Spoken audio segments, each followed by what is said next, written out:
Why don't we have a referendum on whether we continue to be members of the ECHR?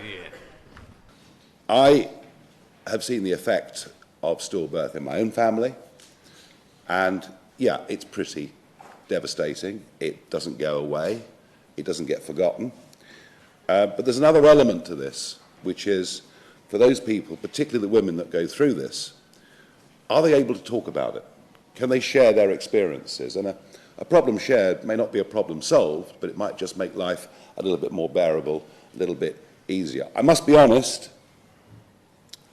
when my niece had that stillbirth, I didn't feel I could face her and talk about it.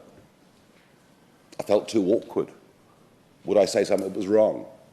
Was it best we just didn't discuss the subject? And a decade on, even though I'm close to her, I've never discussed it.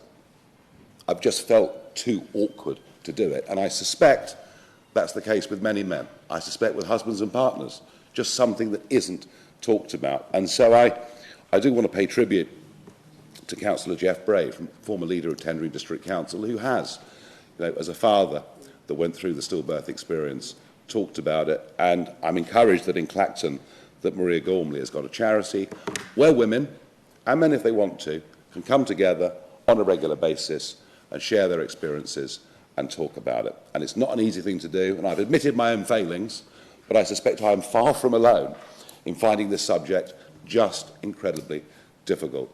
So I think the fact we're having this conversation, I think the fact, Lee, that anything that can be done to prevent avoidable disasters must be done.